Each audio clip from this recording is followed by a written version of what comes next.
What's up everyone, welcome back to ARTV. My name is John and it's time for your weekly dose of 7 on Sunday. This week I'm counting down 7 bands that never quite topped the brilliance of their debut record. It could be a landmark album, something that was career defining, or something that really impacted the whole world because it tore up the charts and became quite successful and fans fell in love with it for a reason. Flying really close to the sun early on, it's not a big deal, but just know that as a band, when you come out of the gate swinging like that you've set the bar ridiculously high. And at the end of the day, I guess that's a good problem to have because if nothing else, at least you've got that one great debut album, right? In all seriousness, the majority of the bands that I'm going to talk about today, I genuinely really enjoy the majority of their discography. That's not every band on the list, but most of these I really do like. It's just that their first album was just so full of life and so amazing in many intricate ways that they never went on to top that, at least in my opinion. This episode actually took quite some time to actually come together just due to the sheer amount of listening that I needed to do in order to make sure that I was prepared to do this one. So if you enjoy the video, then please do me a favor, leave a like on it right now because a like goes a long way. Subscribe if you haven't done so already. And if you would like to consider supporting the channel on a financial basis, then hit the top link in the description down below to donate to my Patreon page, where $50 a month patrons like Brandon Barrenfield, 3RS, Seth Kopish, and Josh Lincoln are donating and making things like this possible. Scottish band FRANZ FERDINAND danced their way onto the music scene in the mid-2000s, crafting disco-tinged alternative rock that felt danceable and breezy for their debut self-titled album. Critics and fans went wild for their style and propelled multiple singles up the UK charts, but the lads weren't content with just coasting on the accolades of their smash hit debut for long. You Could Have It So Much Better landed a mere year and a half after their first album hit shelves, and once again, it was really well received, although mainly viewed as an ever so slight notch down in quality from the giant splash they made the first time around. From there, the boys slowed down quite a bit, opting to take nearly 4 years before unleashing what I feel is their weakest album to date, Tonight FRANZ FERDINAND in 2009. They explored the genre of dance punk there, then blasted back with 2 more really solid albums in 2013 and 2018 to solidify their consistency as a band. Despite losing guitarist Nick McCarthy, I thought 2018's album Always Ascending was a lot of fun, so it sucks to say that they never quite topped their amazing debut self-titled album. They've come within inches, literally very, very close, but I guess that's what happens when you soar to the stratosphere the first time around. Hey look ma, another incredible debut album that's also self-titled. Boston presents Boston, a pivotal moment in musical history that released in 1976 to rave reviews and mind-blowing sales figures. America was eating up the album with the iconic spaceship on its cover, and who could blame them? Every damn song on Boston sounds like a radio-ready single with unrelenting catchiness, unmistakable guitar tones from Tom Scholz, and Brad Delp's powerfully charismatic voice. Things didn't exactly go smoothly from there, with tensions developing between Scholz and Delp. Although their sophomore record Don't Look Back is still enjoyable as a whole, the downward spiral really ensued from there though, since the other 4 studio albums that have seen the light of day after that are either forgettable or downright bad. Boston, aka just Tom Scholz at this point, are allegedly working on material for a 7th album, but I really think it's time for them to throw in the towel, call it a day. I mean, their vocalist Brad Delp has passed away. It just feels like the time to end it. They struck a magical chord, both metaphorically and literally, on their debut self-titled album that is now a classic, with the notes of More Than a Feeling uplifting me and giving a warm smile to my face anytime it comes on, and other cuts like Something About You and Peace of Mind also carrying a lot of weight to them, and of course the masterful Foreplay Long Time just being an excellent selection. It's more than enough to make me want to pull this record off the shelf and give it a spin on the turntable.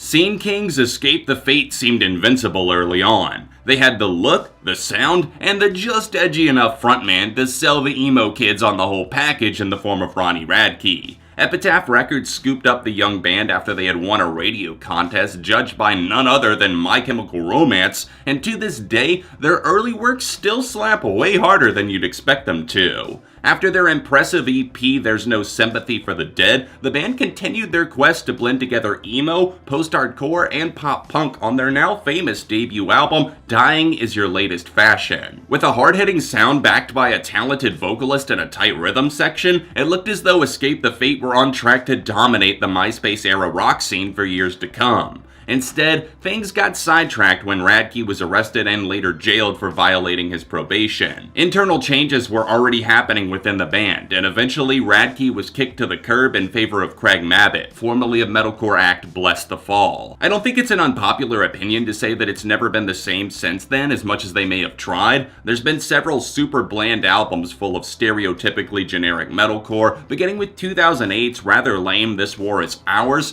and rearing its head again on other albums like Hate Me and I Am Human. At one point in my life, I considered myself to be a pretty big fan of Escape the Fate, but at this point in time, I would really only ever come back to their 2010 self-titled album alongside Dying Is Your Latest Fashion. With tracks like Cellar Door, The Webs We Weave, My Apocalypse, Reverse This Curse. There's just so many songs that I can surprisingly still chant back every word to, at least the majority of them, and I hadn't heard this full-length record in years, and I came back and somehow it is still holding up, standing tall on its own 2 feet. Imagine writing Hot Fuss as your debut album. No prior experience with success in bands, no EPs, just casually writing one of the greatest debut albums of all time, as if they'd been waiting for that moment their whole life. The Killers did indeed live up to their name on Hot Fuss, creating a miraculous album that never seems to age, even going on 20 years after its release. Combining elements of new wave, post-punk, and alternative rock, the Las Vegas-based band put together song after song, hit after hit on this album that never even for a second loses its train of thought or reason for existing. With so many perfect changes of pace, resilient anthems that were made for a night out, or just a track like Mr. Brightside, which is the literal manifestation of human jealousy in song form, the Killers wove danceable tunes around smart lyrical quips, strong storytelling, and truly dazzling instrumentals that showed off the guitar optics of Dave Koenig, plus the giant rhythm section that always made their songs hit that much harder. Yes, I just described an amazing album, but it's not like the Killers went to shit after that and pissed the bed with all of their subsequent albums. Just because you don't ever quite top your brilliant debut doesn't mean your band is terrible, or that the Killers aren't personally one of my favorite groups of all time. It just means that they set the bar so ridiculously high that all of the other albums were playing limbo in comparison. The UK saw a surge of mesmerizingly talented young bands in the early to mid-2000s, with some of the most well-liked music of the decade coming from across the pond. Bloc Party were the underdogs of this movement in a way, eventually conquering the charts with their blistering debut album, Silent Alarm. Matt Tong's drumming on this record is absolutely mental, truly the star of the show in many ways, but also huge praise has to be heaped on their lead guitarist Russell Lissack and unique vocalist Kayleigh. A Weekend in the City released 2 years later and strayed a bit from the post-punk formula they'd laid down on Silent Alarm. Critics weren't kind when it came to reviewing the sophomore album, and while I do really dig a good amount of the tracks, I would agree that it didn't meet the standards that they were capable of hitting. Intimacy had intriguing moments but felt a bit scattered as it tried to take on more of an indie rock and alternative dance approach. For then surprised with just how consistently entertaining and downright gripping it could get, topped off by amazing tracks like Kettling and Octopus. Silent Alarm produced some of the best rock of 2005 all in one compact disc. They could easily shift from playing something more up-tempo, being wired with energy, to changing things up a bit, getting a little bit slower, laying off the tempo, and letting the drumming and bass get to work. Some of the key tracks on this record and some of the biggest highlights I would say include Luno, The Price of Gas, Positive Tension, She's Hearing Voices, and of course the song that got me into them and jump-started my love for this record, Helicopter. Thanks Burnout Revenge!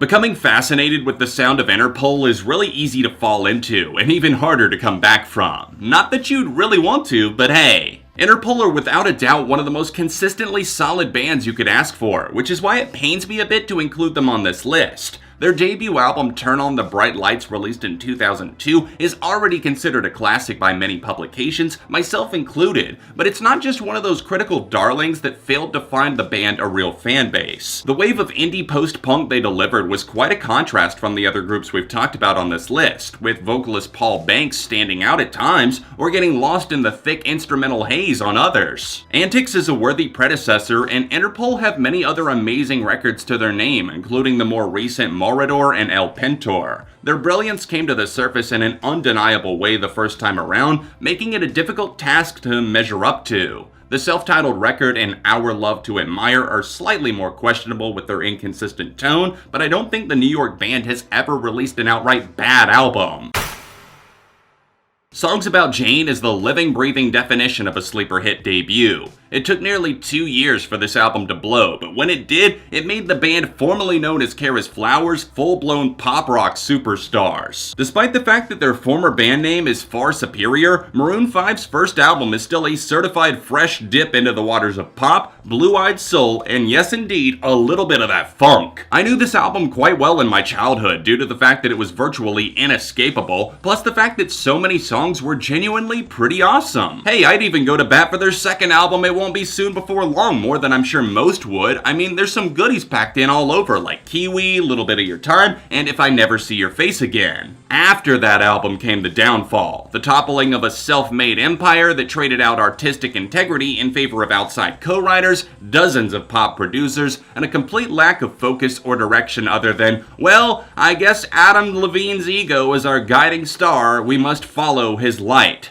What a mantra to stand by, yikes! Hands All Over was their breaking point, since the album isn't inherently awful, but it did get pretty watered down and by the numbers, and listeners must have felt the same way because Maroon 5's sales tanked and the band simply were not having it. They dialed up the pop to 11 for their 2012 offering Overexposed, which again has a few good songs on it, but Jesus, man, you can really see why they never recovered after this. 5 or V showed us a couple of respectable singles in the form of It Was Always You and Maps, which teased that the guys were actually strumming their instruments again instead of just calling it in on a payphone. Nope, actually they were just super misleading and the album fucking stinks like rotten eggs, yet somehow they outdid themselves on the next album Red Pill Blues in a move that I can only describe as we seriously hate playing instruments and being a band, and we'd like to alienate as many of our old fans as possible by kissing the ass of the industry in order to score a few more top 40 hits. The legacy of Maroon 5's early talent gets undermined constantly, but we have to remind ourselves that it doesn't change the fact that they were hitting all the right notes on their debut album.